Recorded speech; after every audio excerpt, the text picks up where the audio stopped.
Assalamualaikum warahmatullahi wabarakatuh. Apa kabar teman-teman? Semoga pagi hari ini, ya kebetulan saya ambil video ini pagi. Semoga hari ini Anda semua dalam keadaan sehat walafiat dan tentunya dalam keadaan yang berbahagia, bergembira dan tentunya bersyukur selalu. Dengan bersyukur selalu, maka kita akan menjadi pribadi yang beruntung selalu.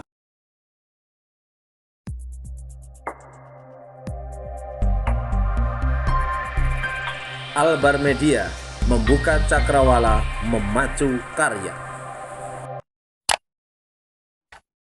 Teman-teman, seperti yang kemarin kita bahas di bagaimana kita memulai usaha di saat kita memang kondisinya sedang sulit. Nah, saya kali ini mau sharing saja, saya mau cerita tentang bagaimana kita bisa menjadi reseller yang dipercaya. Kenapa judulnya saya ambil reseller yang dipercaya? Karena di saat kita memulai usaha dengan nol modal, maka apapun aset perusahaan yang dimiliki oleh mitra kita seolah-olah sudah diserahkan ke kita. Kita berhak menjual apapun yang mereka punya. Anggap saja begini, seseorang yang ingin menjadi reseller di Albar Catering. Albar Catering itu bergerak di bidang jasa akikah, jasa catering kambing guling, juga jasa segala menu olahan kambing, baik itu nasi box dan lain-lainnya. Nah, singkat cerita, ada seseorang yang ingin menjadi resellernya Albar Catering atau rumah makan Albar. Boleh, silahkan. Nah, yang perlu dibahas dulu adalah produk knowledge daripada produsen tersebut atau perusahaan yang kita mau jadi reseller. Kita harus tahu produk knowledge-nya. Harus menguasai banget sih enggak, tapi harus tahu. Nah, yang kedua adalah kita harus tahu berapa kompensasi yang kita terima. Contoh, Albar Catering itu menjual produk yang namanya kambing guling. Satu ekor misalkan 5 juta. Berapa sih kompensasi yang diterima oleh kita oleh seorang reseller jika berhasil menjual produk dari Albar Catering? Nah, ini adalah penting karena yang menjadi dasar daripada jalannya bisnis adalah menguntungkan semua pihak. Satu, pihak produsen diuntungkan karena produknya laku. Yang kedua, pihak reseller atau marketing dapat keuntungan dari kompensasi yang disediakan oleh pihak produsen. Dalam contoh ini adalah Albar. Misalkan contoh, Albar menjual produk dengan harga kambing guling 5 juta untuk satu paket istimewanya. Nah, di sini kita boleh tanya, di saat reseller kita mau datang, boleh kita jelaskan juga bahwa kompensasi yang diterima adalah 10%. Misalnya begitu. Berarti jika terjual satu paket, maka kita akan mendapatkan, reseller akan mendapatkan kompensasi sebesar 10%-nya. Kalau 5 juta berarti sebesar 500.000.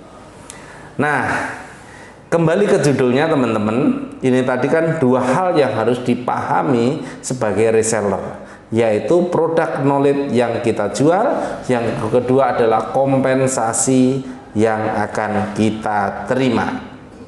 Nah, kalau seperti itu, maka semua orang akan nyaman.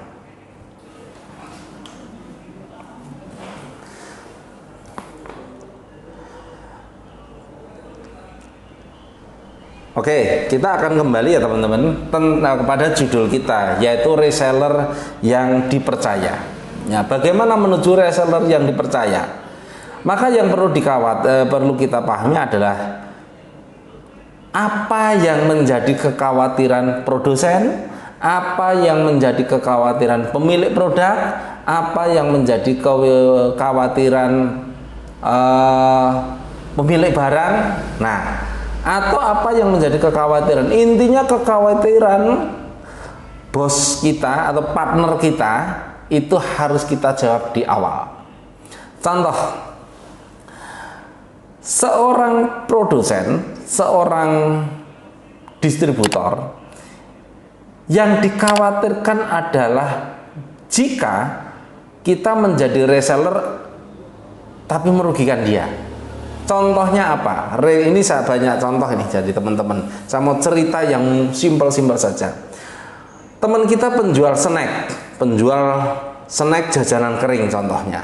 Nah, reseller yang datang ke teman kita, anggap saja ini pabriknya itu namanya U gitu ya, pabriknya ataupun pemilik usaha produk ini namanya U, maka ada seseorang yang namanya ini adalah W gitu lah ya, ini U ini W.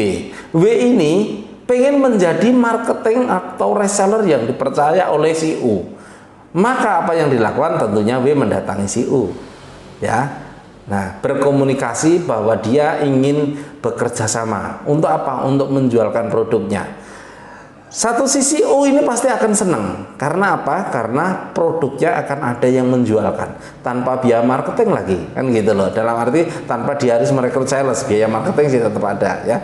Nah, dia tanpa merekrut sales. Tapi apa yang dikhawatirkan oleh U ini? Apa tanda petik apa yang dikhawatirkan? Yang dikhawatirkan adalah jika produk yang dibawa oleh si W ini, kalau si W ini membawa produk, yang dikhawatirkan adalah jika W ini membawa produknya si U nggak dibayar-bayar.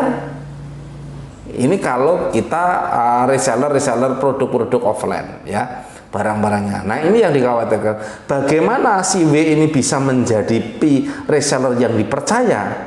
Ya, maka banyak hal yang bisa dilakukan sehingga si W ini bisa menjadi reseller yang dipercaya. Satu, kalau memang harus membawa produk untuk bisa ditawarkan, misalnya tadi kan ini jajanan ini ya, jajanan lebaran atau jajanan harian, maka yang perlu dilakukan adalah progres setiap secara real time. Contoh seperti ini.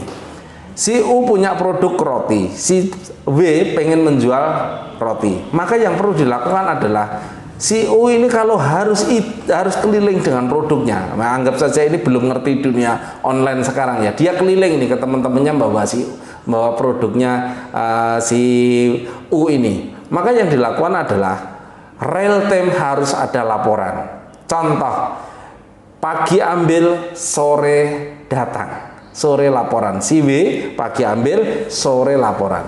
Pagi ambil senilai 1 juta, sore harus ada laporan, sehingga akan diketahui berapa uang, berapa barang yang laku, sehingga bisa diketahui berapa uang yang masuk dan berapa barang yang dikembalikan atau barang yang tidak laku.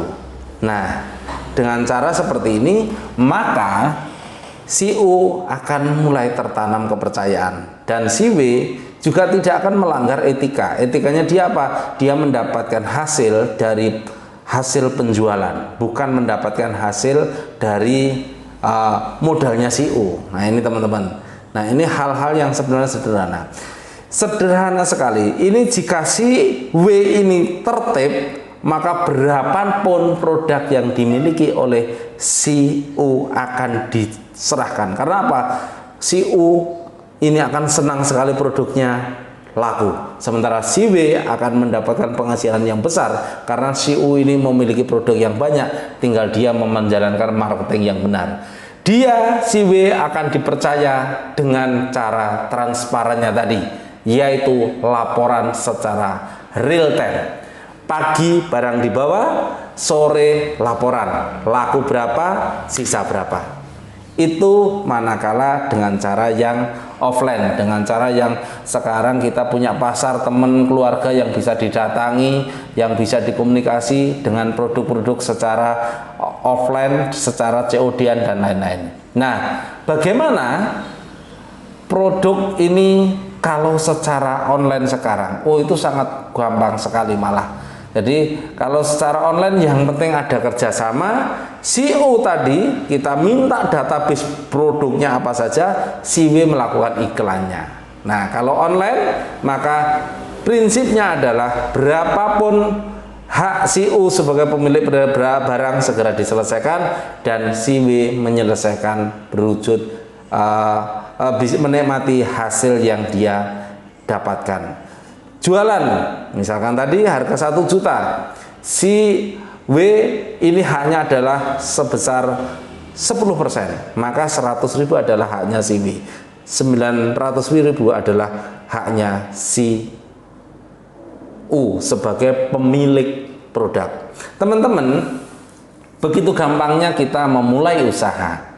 Yang penting kita punya komitmen yang bagus, punya tekad yang bagus, punya kesungguhan yang betul-betul bisa niat ikhlas untuk usaha. Sedikit tentang sharing, semoga bermanfaat ya.